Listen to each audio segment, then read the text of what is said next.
We'll do a bit of a primer, basics on policy.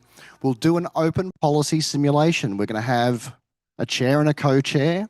We're going to have somebody proposing a policy, and hopefully we'll have some questions because we've written a policy, we think it's okay, but it's not great.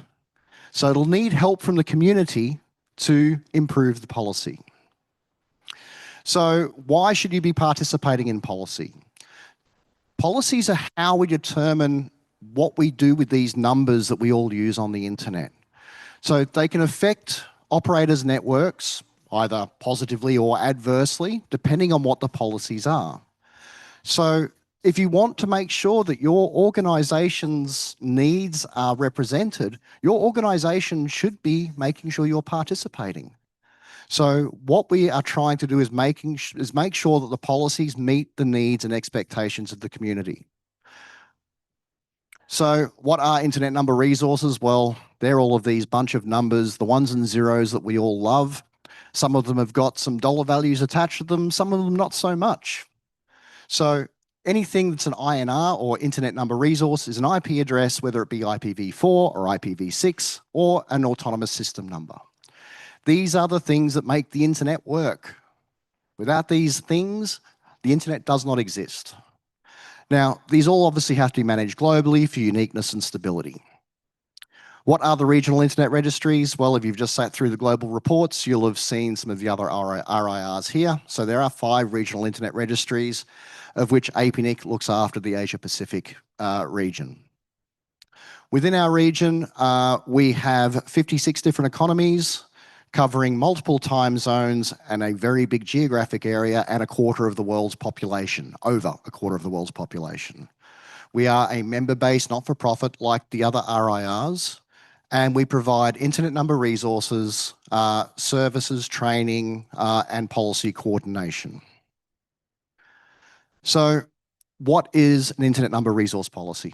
It's basically creating the rules for fair distribution of these resources. This is community driven and it's not dictated by APNIC staff. We don't determine what the policies are, the community does. We are pretty much here just to enact those policies, make sure that everybody is playing by the rules. So it's making sure that we keep a nice, stable, open internet, making sure that everything is fair and everybody is getting the resources that they need. So the APNIC policy development process, it's all bottom up. It's transparent, it's all done on mailing lists and done at open policy meetings like we'll have on Wednesday. So we have the mailing list, which is where a lot of the discussion is done. And then we have consensus-based decisions. This is not a vote. There's no secret decisions being made. Everybody can see what's happening. So as we go through the life cycle of a policy, the author submits a proposal. So this is before the meeting. And whilst it's in this phase, people will be discussing things on the mailing list. They will question the authors, they may express support already or objections to the policy. During the meeting, we will then discuss the policy again, and the chairs, SIG chairs will conduct a consensus call. So we do a consensus call at the SIG and at the annual member meeting or the AGM. Once that's been done, it gets posted back to the mailing list for confirmation by the community. So that will be published for anywhere between 4 to 8 weeks, depending on what's happening with the discussions. Once consensus is confirmed, it's passed to the Executive Council, and then they instruct the Secretariat, APNIC, to implement this policy, and then we go and implement the policy. If it doesn't reach consensus, it will get pushed back to the mailing list, discussions ensue, be presented at the next OPM, hopefully with improvements, and maybe reach consensus. So timelines, proposals need to be posted at least 5 weeks before the OPM so that we can have those discussions. The SIG chairs determine rough consensus, and then subject to AMM confirmation, EC endorsement, etc., it's at least 3 months before a policy can really be implemented. Now, consensus is a general agreement. It is not a vote. There is nobody counting hands going, oh, 26 people were neutral and 10 people were opposing it and only 5 people supported it. It's a visual guide. Nobody's counting hands. It's up to the SIG chairs to decide whether or not the sentiment of the room, and what's been happening on the mailing list as to whether or not this proposal will reach consensus. The group collectively, the community collectively, has to work through the objections. If there is a problem, say what the problem is. Give the actual authors some feedback so they know what they need to fix. All too often, policy authors will present something, it doesn't reach consensus, but nobody tells them why. So the feedback loop is extremely important for the authors so they can know whether or not I'm on the right track, or do I just abandon this and throw it in the bin? Nobody's telling me it's good. Nobody's telling me it's bad. So what's wrong with it? So now that brings us to our OPM simulation. Now, can I have my SIG chairs, please?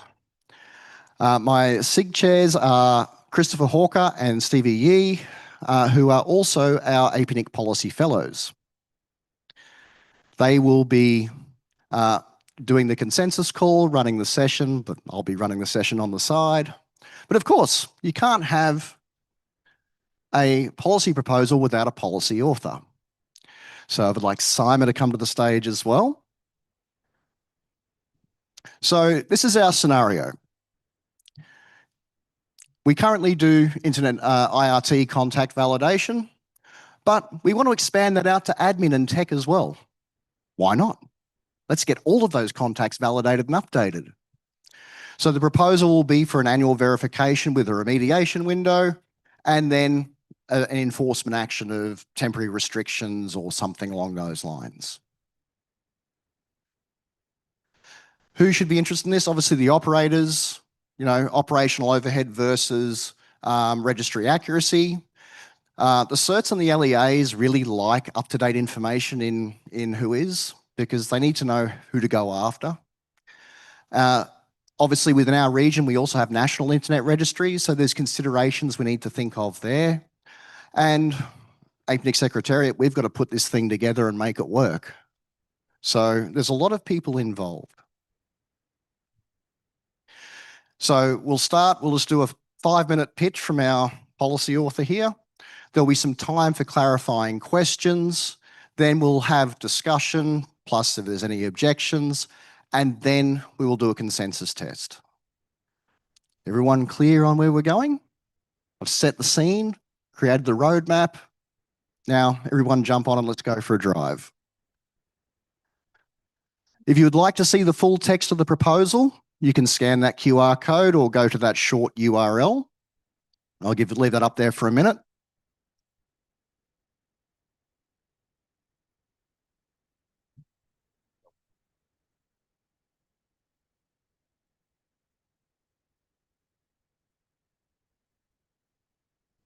It should take you to a raw GitHub link where I've published that.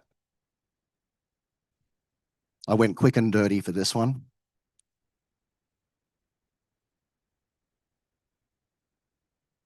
All right. And now I'm going to hand the floor over to Simon to present Prop DA 101.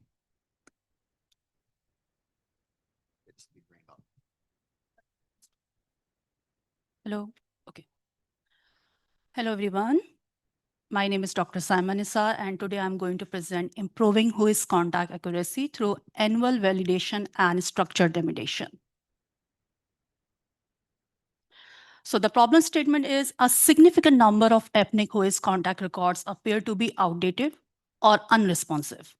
This contributes to an operational delay when network attempts to contact the appropriate administrators about abuse issue, routing problems, or security incidents. Although APNIC runs IRT email validation every 6 months, this process does not cover all relevant contacts and is insufficient to maintain overall WHOIS data quality. So we have an object to change in this policy to improve WHOIS data accuracy by extending validation requirements beyond IRT objects, like ensuring all members maintain current and responsive contact information. In other regions, the problem is also being discussed by the other IRs, as yet there is no policy in other region. So we propose the policy solution like annual validation. APNIC will validate the following contact type once per year. So we will consider the admin C, tech C, IRT, abuse mailbox.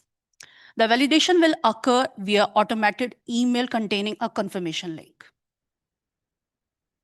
If contact does not respond, in this case, the WHOIS object will be marked as invalid. Members must update the contact information before the next annual cycle. If contact details remain invalid after the next annual validation attempt, APNIC may temporarily restrict some MyAPNIC functions until the contacts are corrected. APNIC will publish periodic statistics on validation results. So there are some advantages of this one, like improves WHOIS accuracy, help operators and security team reach the appropriate contact, encourages members to maintain up-to-date records.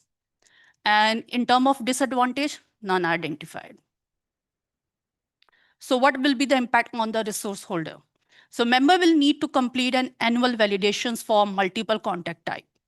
Some administrative effort may be required, especially for organizations with many registered contacts.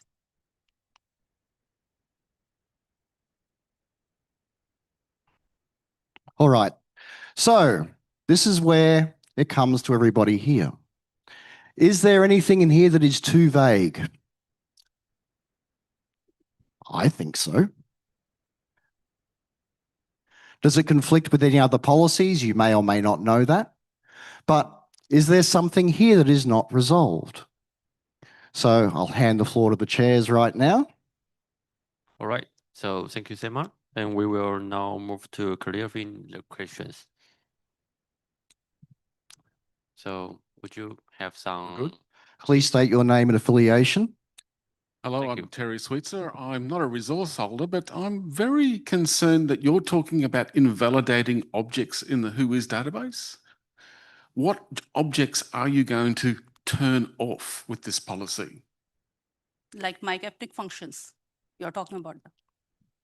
So my email address is incorrect in WHOIS, you turn off my account, and then I can't fix my email address. It depends. That's interesting. Exactly. And what if I have route objects in the WHOIS database? You turn them off, you turn off my rowers. So it's good to have a validation within a year. So we have a time limit. It's not like it will be happen next day. So we have a 1-year validation. So it is the quiet time. If let's say you have some sort of approval from their seniors, or we have a delay in the leave cycles, still we have a 1 year. So after 1 year, we still give the some time like next cycles. If it's not able, then it's mean it need to be take some risk about that. So my email address in the WHOIS is wrong. You're going to attempt to contact me once a year, and hopefully after a year I might fix it. That in this case, I think the secretariat will definitely ask us. Dave Phelan, APNIC Secretariat. We've had a comment online.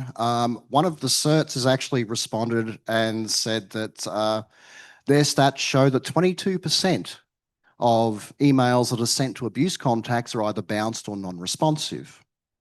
So they're saying, should the remediation period be 90 days or shorter, i.e. 30 to 60 days during an active case?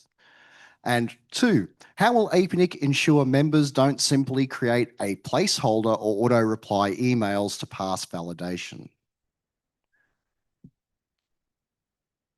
So does that tighten things up?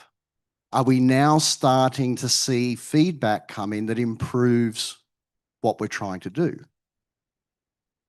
We need input from all of the stakeholders. Without that input, the authors don't know what to do. Do we have any other questions from the floor? Oh, here we go.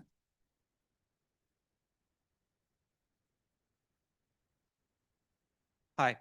I was wondering if you have considered to also add into the policy a methodology to make sure to get feedback from those organizations as to why those emails have been bouncing, because there might be some assumptions or some procedures that you can generally correct so that that doesn't happen moving forward. Okay, this is a nice comment. I will consider that.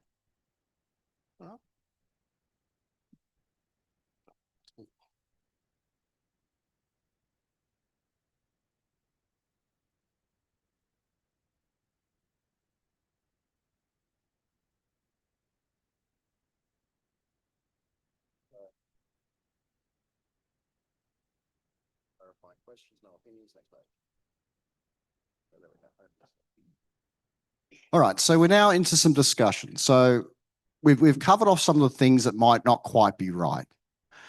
Now, does it conflict with other policies? I can give you an answer for that already. Yes, because we already have a policy for IRT validation. The timelines in the IRT validation are different from what we've got here. So we've definitely got conflict. So we need to find a way to fix that conflict. So any other questions from the room right now? Yes, sir. Please state your name and affiliation. Yeah, I'm Kenrick Lin from ABC IXP. So I own a Pacific, I actually have IXP in the Pacific Island, and expressed concern that proposed validation system could create administrative burden that my team cannot easily absorb. We already participate in IRT validation every 6 months, but fear that extended validation to multiple context type could leave them non-compliant during staff turnover or holiday periods. We are requesting a longer remediation window, 180 days instead of 90 days, or a guarantee that my APNIC restriction will not apply to small LIR, especially those with only 1 or 2 staff. Thank you. Okay, so in this case, if we suggest 180 days, then it will be not fair with others as well. So we need to have a fair scenario for everyone, and it's a policy. So when it's applicated, so everybody have to follow that. So in this case, we can maybe consider the flexibility of 30 or maybe 60 days or maybe 90 days. But 180 days will gonna be quite longer time. So we can consider maybe 90 days. Does that help? What do people think? This is not just me talking. This is you as well. So we've had, a couple of non-prompted questions, which was good. Anybody else have opinions on whether or not this is a problem? When we're looking at policies, we need to think about, as I said, is it conflicting? How many people is this going to affect? As one of the people that writes impact assessments, it's quite a fun task because you've got to look at not just what's going to happen to us, but I have to consult with legal, I have to consult with registry, I have to consult with my services team. There's a lot of people involved in the back end for us in terms of people I need to consult before we go and publish anything. Oh, what's happened here? Something else has happened. We have some new information. So somebody's raised some concerns around privacy. We've said that we're going to publish statistics.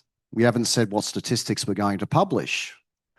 So this organisation has said we have individual contact emails possibly being published in our statistics. We have public indication that someone has failed a WHOIS update.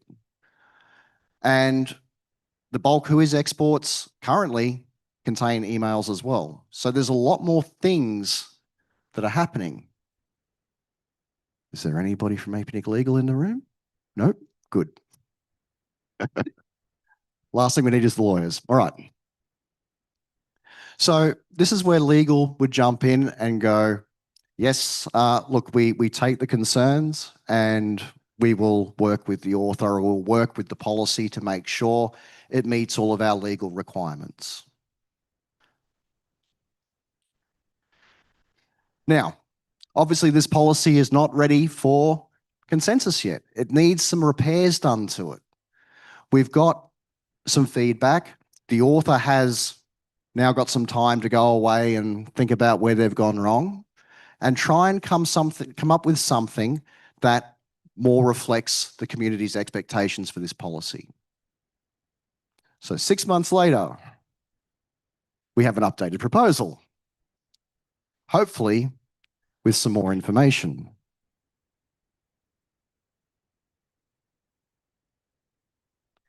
Okay, welcome back after 6 months. So now we have None of us second have version. aged either. We look exactly the same.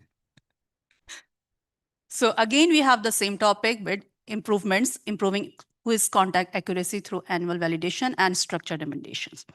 So we have the same problem and objective. So I will not waste your more time. So I will go back to the main thing, which we have made changes like proposed policy solution.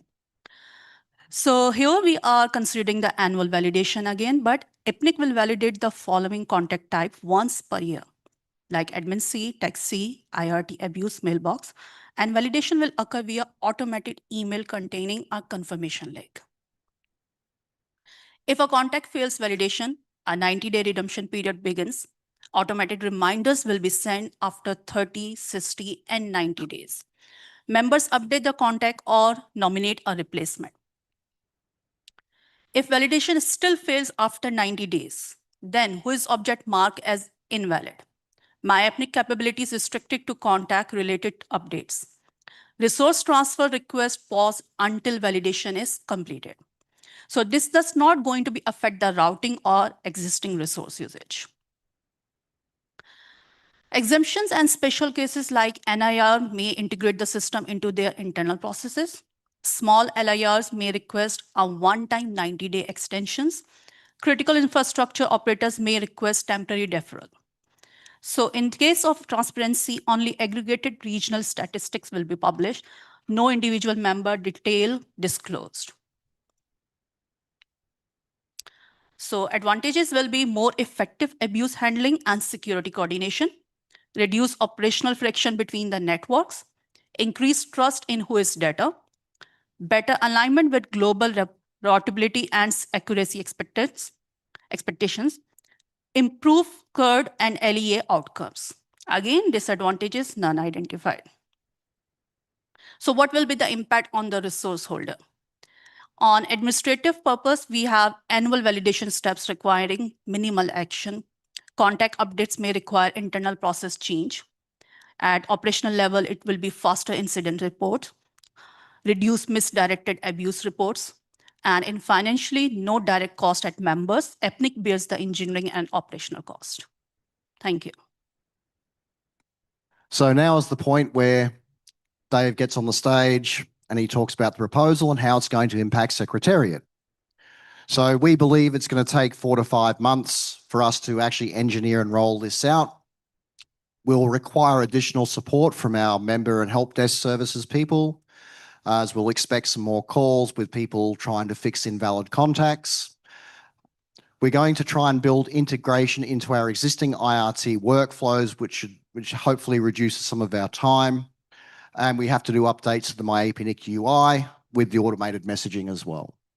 So we're requesting that we have a phased rollout, as we currently have with our IRT first, then expanding into admin and then into tech.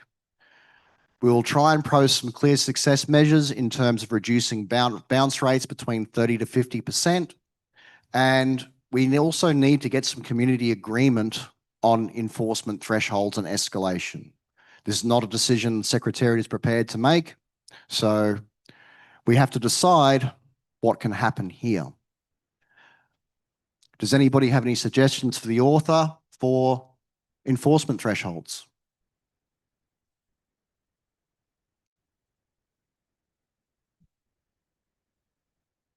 Given it's, sorry, Terry Sweetser speaking on behalf of someone or other, maybe an APNIC member. Given it's entirely feasible to actually invalidate an email address almost instantly, Why not shorten that period down to the absolute minimum, 30 days, possibly? Okay. Good question.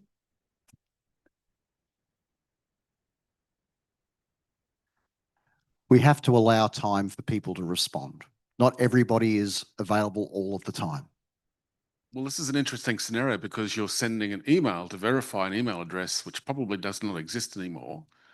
How do they know you're trying to contact them? We have more than one contact in the database, right? Well, let's hope we do.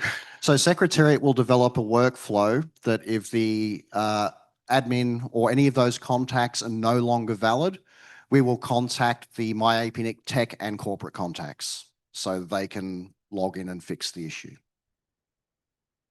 Does that satisfy the community's appetite here?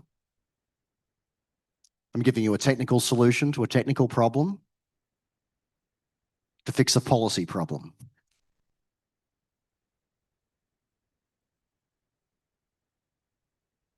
Any other questions?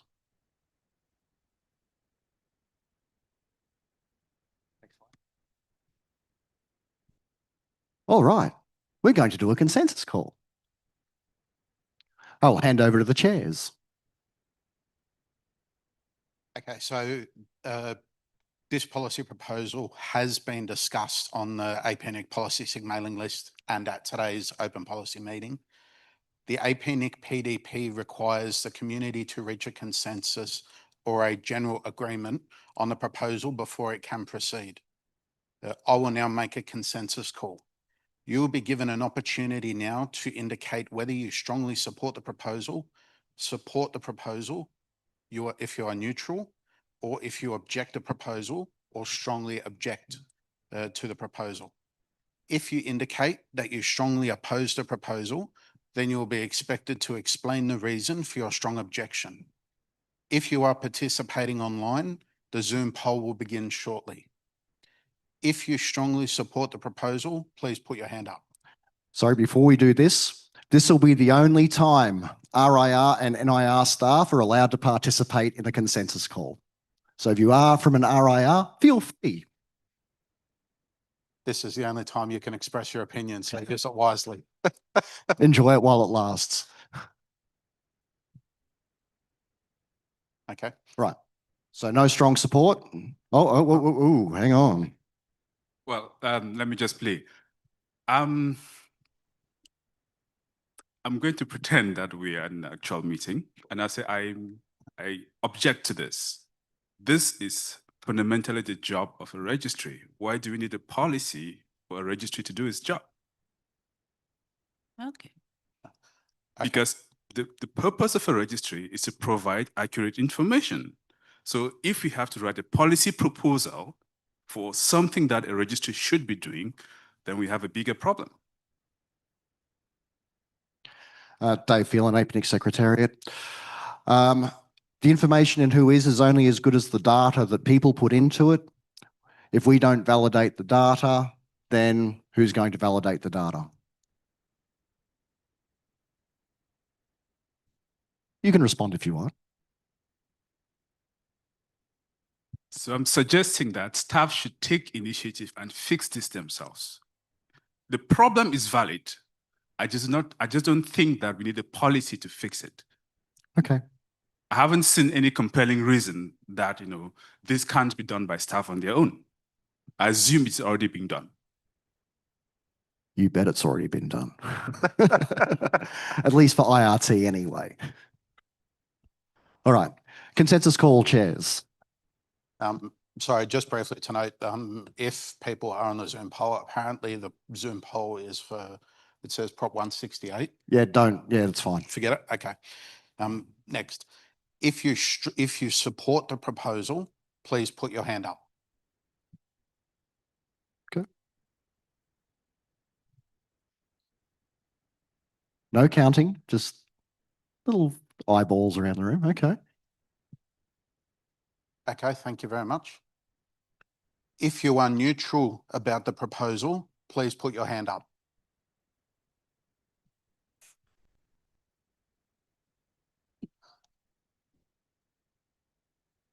Okay, thank you. If you oppose to the proposal, please put your hand up.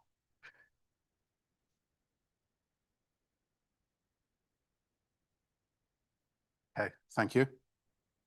And last but not least, if you strongly oppose to the proposal, please put your hand up. Everybody's hands sink to the floor. They don't want to have to go to the mic to explain themselves. Okay. All right. Please bear with me for a moment while I consult with my co-chair to determine consensus, and we'll come back to you shortly. Right, so the co-chairs have a discussion. They're reviewing the mailing list content. They've looked at the vibe in the room, because that's the best way to describe it. It's the vibe. And they're working out where dinner plans are for tonight after the, and what they're doing after the social. Yeah, exactly.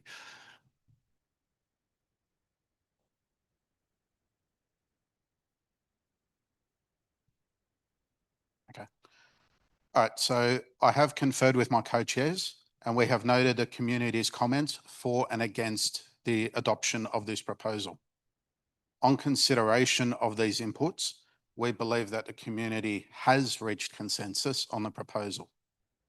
The next step in the PDP is to take this proposal to the AGM and seek a continued consensus there. The proposal will then be posted back to the mailing list for a 4-week comment period. If required, that period will be extended up to 8 weeks. Well done. We got a policy through. Or did we? Next slide. Yeah.